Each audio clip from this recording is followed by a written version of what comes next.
যে ভোটের আগে যেমন 100 কোটি টাকার কাজ করব, আর ভোটের পরে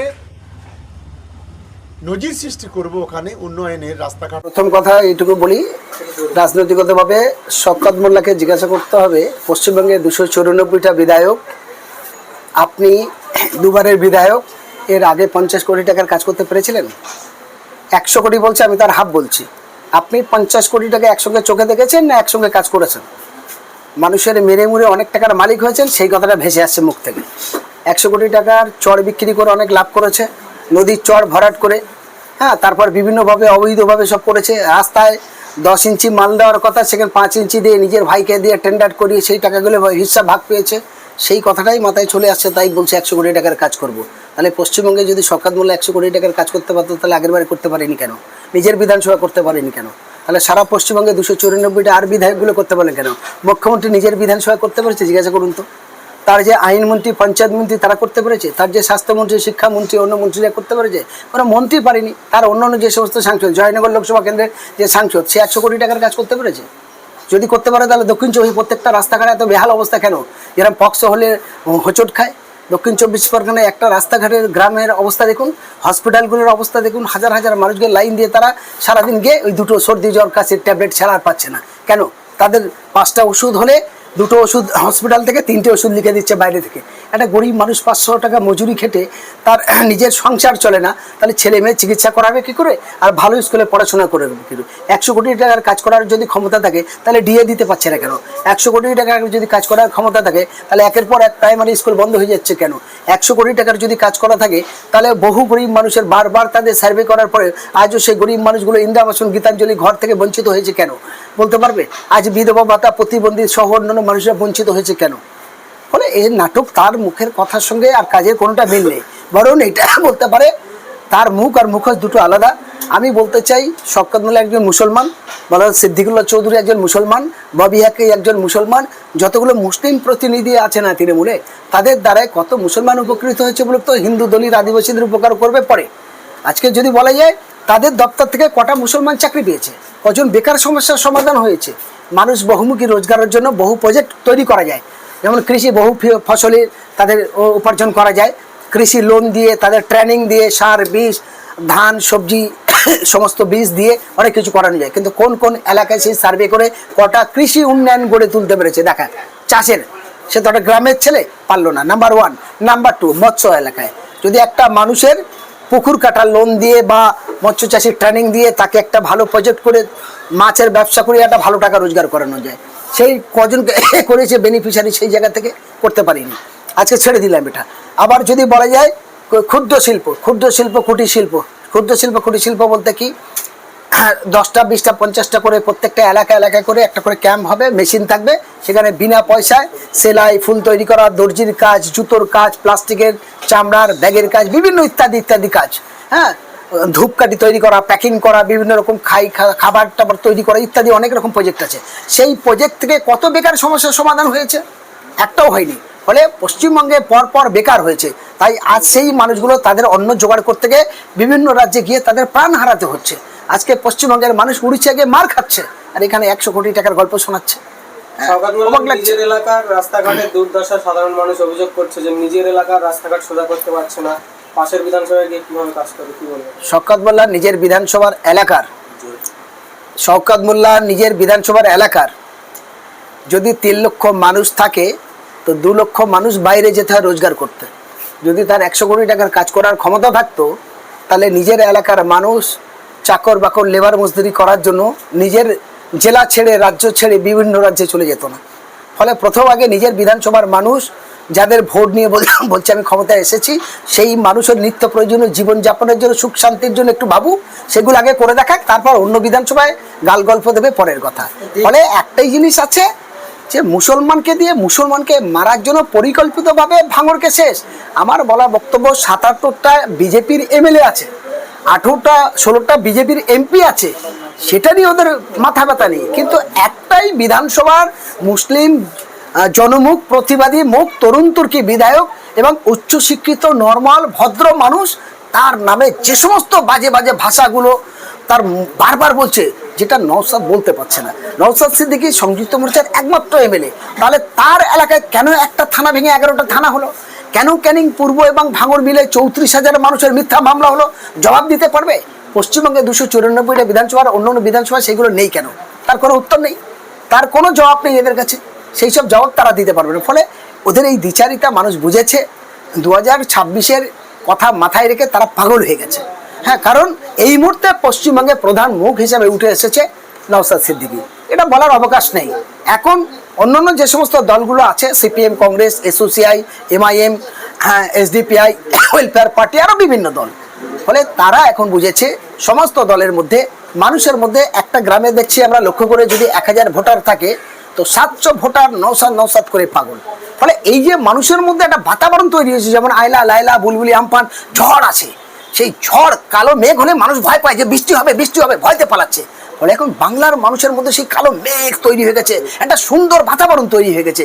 মানুষ চায় যে সমাজের সঙ্গে আজ থেকে 15 বছর আগে ইন্টারনেট ছিল না, এত মোবাইল ছিল, অ্যান্ড্রয়েড ছিল না, সবাই কিপ্যাড ফোনে ফোন করতো, আগে ঘুরিয়ে ঘুরিয়ে ফোন করতো, আর এখন আগে লোক সাইকেল ছুটতো, এখন বাইক ছুটছে। ফলে সমাজের সাথে সব পরিবর্তন হচ্ছে। মানুষ চাইছে একটা তরুণ তুর্কি মুখ, যেখানে যাচ্ছে জনজোয়ার। দেখুন গত আগের দিন মুর্শিদাবাদ জেলা রেজিনগর গেছে, সেখানে একদম মিনি ব্রিগেড তৈরি হয়ে গেছে।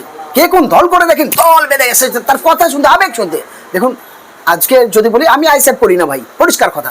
আমি একজন সামাজিক সংগঠন, মানবাধিকার সংগঠনের পশ্চিমবঙ্গের রাজ্যের কোঅর্ডিনেটর, জমিয়তুল উলামাদের কর্মী, দেশ বাঁচাও সামাজিক কমিটির রাজ্য সম্পাদক। আমি আইএসএফের লোক নয়, আমি আইএসএফ করি না, কিন্তু বলে কিন্তু আইএসএফের যে ভালো দিক যেটা বলছে নওশাদ সিদ্দিকীর, সেটা তো বলার অবকাশ নেই। সে একজন শিক্ষিত নর্মাল ভালো ছেলে, তার যে মূল বক্তব্য, সেই বক্তব্য যদি মিলাই, সে বলছে আমরা নেতারা টিভিতে একসঙ্গে ডিবেটে বসতে পারবো, বিতর্কিত বসতে পারবো, একই বিধানসভার সিটে বসতে পারবো, একসঙ্গে হেসে ঘুরে চলতে পারবো। তাহলে গ্রামের সাধারণ মানুষ অন্যায় কোথায় করেছে? কেন সেখানে হিন্দু, মুসলমান, দলিত, আদিবাসীরা একসঙ্গে চায়ের দোকানে বসবে না? কেন একসঙ্গে চলবে? তার বার্তা তো সেটাই বলছে, আমরা মারামারি করি না, তোমরা করবে কেন? আর এরা কি করছে? এরা ওর বলছে বোম বন্দুক নিয়ে তৈরি থাকো, এর বলছে অস্ত্র নিয়ে তৈরি থাকো। এই বিভ্রান্ত কেন হবে? এই বিভ্রান্তর জন্য এটা আমরা ধিক্কার জানাই। আমরা সামাজিক মানুষ হিসাবে বলি, রাজনীতির জায়গা থাক, কিন্তু মানুষকে বাঁচানো মানবিক কর্তব্য, সেই কথাটাই তারা ভুলে যাচ্ছে। তারা রাজনৈতিক স্বার্থের জন্য খুন হচ্ছে, মার্ডার হচ্ছে, বিভিন্ন রকম কথা লুইয়ে দিচ্ছে, এগুলো ঠিক জিনিস নয়। ফুরফুরা শরীফের পীরজাদা তহা সিদ্দিকী বলেছে যে আগামী 26-এ শওকত মোল্লা যদি টিকিট পায় এবং যদি দায়িত্ব থাকে, ভাঙড় ক্যানিংয়ে বহু লাশ পড়বে, বহু মায়ের কোল খালি হবে, কি বলবেন? একদম 100% কথা ঠিক, আমি ওনার কথার সাথে একমত। কারণ এই পর্যন্ত তানার রাজনৈতিক জীবনে যখন তিনি পঞ্চায়েত সমিতির মেম্বার ছিল, তখন তো একটা ছোট জায়গা ছিল, কিন্তু তিনি বিধানসভায় আসার পর থেকে এই পর্যন্ত ক্যানিং পূর্বের অসংখ্য গরিব মানুষ, তাদের ঘরবাড়ি ভাঙা হয়েছে। এমনকি সারাদিন রোজা করার পর ইফতার খাবে, তার ইফতারের লাথি মেরে ফেলে দেওয়া হয়েছে। এই দুঃখজনক যন্ত্রণা, এগুলো মেনে নেওয়া যায় না। আমরা মানুষ হিসাবে, আমি একজন মুসলমান যদি হই, তো আমার ইমান আকিকাতের জায়গা যদি সঠিক থাকে, তাহলে বলে যে অসহায় মানুষের, ক্ষুধার্ত মানুষের খাবার দাও, অসহায় মানুষের আশ্রয় দাও। হ্যাঁ, তার জন্য দান দেয়, জাকাত দেওয়া হয়, তার জন্য ফেতরা দেওয়া হয়। আর এরা সেই ফেতরা, জাকাত দেওয়াটাও দূরের কথা, সেগুলো খেয়ে নিচ্ছে, তাদের লাথি মেরে দিচ্ছে, বিধবা ভাতা খাচ্ছে, 100 দিনের টাকা খাচ্ছে, ভেড়ির টাকা খাচ্ছে, মাছের টাকা খাচ্ছে, মাটির টাকা খাচ্ছে, রাস্তার টাকা খাচ্ছে, বাকি রাখছে এটা কি, সব খেয়ে নিচ্ছে। ফলে এই মানুষের সঙ্গে ইসলামের কোনো সম্পর্ক নেই। নামধারী মুসলমান অনেক থাকতে পারে, কামধারীর জায়গা নেই। আজকে সিদ্দিকুল্লাহ চৌধুরী দেখেন, লাইব্রেরি মন্ত্রী, হ্যাঁ, তিনি একজন যোগ্য আলেম, অনেক বড় ব্যক্তি, তার দপ্তর থেকে, লাইব্রেরি দপ্তর থেকে, হ্যাঁ, লাইব্রেরি দপ্তর মন্ত্রী হয়ে 834 জন, একটা গুরুত্বপূর্ণ খবর, এটা 834 জন চাকরি পেয়েছে, যার মধ্যে মুসলমান কজন শুনবেন? মাত্র 29 29 জন। ভাবা যায়? বাকি সবগুলো অন্য। ফলে আজকে ববি হাকিমের দেখো, জাভেদ খানের দেখো, তো সব বলে কি বলবে? ফলে আমাদের বলার বক্তব্য এটা, জাত ধর্ম নিয়ে আপনারা অনেক খেলেছেন। আমি আপনাদের মাধ্যমে এটুকুই বলতে পারি, গোটা বাংলার মানুষের কাছে, দুনিয়ার সঙ্গে, সমাজের সঙ্গে, সব কিছুর সঙ্গে, ইন্টারনেটের সঙ্গে, চাঁদ, সূর্য, আকাশ, গাছপালার সঙ্গে কোনো জিনিস যেমন এক জায়গায় দাঁড়ায় না, রাজনৈতিক দলও এক জায়গায় থাকতে পারে না। নওশাদের মতো মানুষের রাজনৈতিক ক্ষমতায় আসাটা দরকার।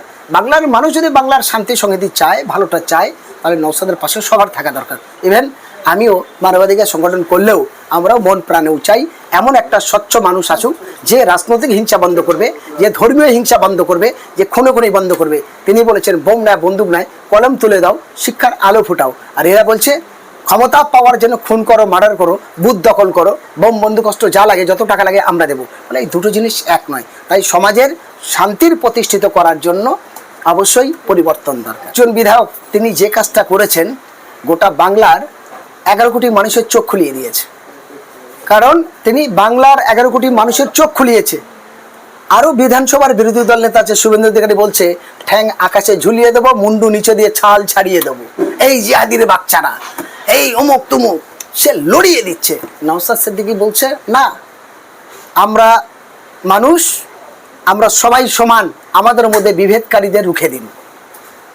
ফলে তার মতো মানুষের দরকার, কারণ সে মামাইশি তুলে গালাগালি করছে না, সে অন্য মানুষের সঙ্গে খারাপ ব্যবহার করছে না, অস্ত্রশস্ত্র কাউকে ধরতে বলছে না, সবাইকে বাঁচতে বলছে। ফলে আমরা সেটাই চাই যে গাছ লাগান, প্রাণ বাঁচান, আমরা বলছি মানুষ বাঁচান, মানুষের ভালোবাসাকে অর্জন করুন। তার জন্য যে বলছে তার সমর্থন করা দরকার। আমি এই মানবাধিকার সংগঠন করলেও তো ভোট আমার দিতে হবে, কিন্তু আমি তো অসভ্য মানুষের ভোট দিতে পারবো না, সভ্য মানুষ খুঁজবো। আর ওনার কথা বলেছে, আমি আগে বললাম যে তিনি 50 কোটি টাকার কাজ করতে পারিনি, 10 বারের বিধানসভার 10 বছরের বিধায়ক হয়ে গেল।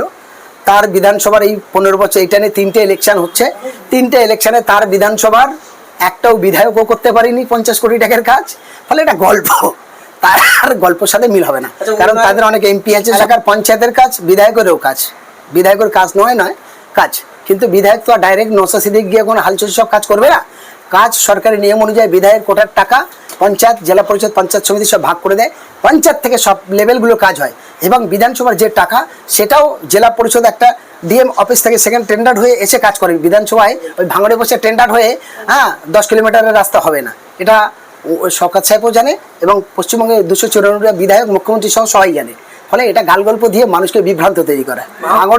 ভাঙড়ে আমিও প্রায় ভাঙড়ে যাওয়া আসা করি, কিন্তু এখন পর্যন্ত শওকত সাহেব যতগুলো মিটিং করেছে ভাঙড়ে ওই সামনে কজন চুনোপুটি, যেমন ওই কই মাছের বাচ্চা হলে সব ফুটফুট ফুটফুট করে না, লাটা মাছ, উল্কো মাছ, গ্রামের দিকে মাছগুলো বাচ্চা ছাড়লে একগুলো বাচ্চা খানিক ফুটফুট ফুটফুট করে, ওই বাচ্চাগুলো কে কোথায় থাকে কোনো ঠিক থাকে, চলে যায়। ফলে শওকত মোল্লার অবস্থা সেরকম একটা জায়গা দাঁড়িয়েছে, ভাঙড়ে একটা মিটিং ভাঙড়ের লোক নিয়ে করতে পারে না, তখন ক্যানিং, জয়নগর, সে পাথর প্রতিমা, গোসবা, বাসন্তী, বিভিন্ন জায়গার লোক নিয়ে ভাঙড়ে মিটিং করতে হয়। ভাঙড়ের যা অবস্থা বুঝেছি, ভাঙড়ের রাস্তাঘাট হয়তো 2-1টা ঠিক না হলেও হতে পারে, কিন্তু ভাঙড়বাসীরা একটা কাজ করেছে, সেই কাজটা কি সবথেকে মূল্যবান। সেই মূল্যবান কি, সারা পশ্চিমবঙ্গের সমস্ত অন্যায় অত্যাচারের বিরুদ্ধে লড়াই করার মতো একটা শক্ত মজবুত মানুষ বিধানসভায় পাঠিয়েছে, যার কথা সারা পশ্চিমবঙ্গ নয় সারা ভারতবর্ষের মানুষ ডেলিগেটেড টিভিতে বাড়ি বসে বসে দেখছে। তোহা সিদ্দিকীর বর্তমান অবস্থান এই বিষয়ে কি বলবেন? দেখুন, তোহা সাহেব ওনারা পীর বংশের মানুষ, উনি পীর সাহেব মানুষ। একসময় তার কাছে বিভিন্ন মানুষ গেছে, মানুষ তো পরিবর্তন হয়, ভুল টুটিক শোধরায়। ফলে তিনি বুঝেছেন এখন ওই তৃণমূলের জায়গাটা ঠিক জায়গা নয়, এখন পরিবর্তন হওয়াটা দরকার। আর সব মানুষ চাইছে, নারী, পুরুষ, শিশু, বালক, বৃদ্ধ সবাই চাইছে যখন নওশাদ সাহেবের মতো তরুণ তুর্কিরা আসুক, তাহলে সমাজের কিছু নতুন পরিবর্তন হবে, সেই জন্য করে এটা চেয়েছে। আমরা আর কি বলবো, সেটা তার কথা। দেখুন, রাজনীতির করা উচিত। আমি কি বলছি, কোনো পীর সাহেব, বাউন, ব্রাহ্মণ, পূজারী বা মাওলানা, মুফতি, কারি, পীর সাহেব বলে সে আলাদা বসে থাকবে, এটা হতে পারে না। কারণ সে মানুষের ভোট দিতে হয়, কিন্তু মূল আমার মনে রাখতে হবে, আমার ভোটটা যাকে দেব সেটা যেন ভালো জায়গায় পৌঁছায়, সেই ভালো জায়গায় জন্য পরিবর্তন চাই।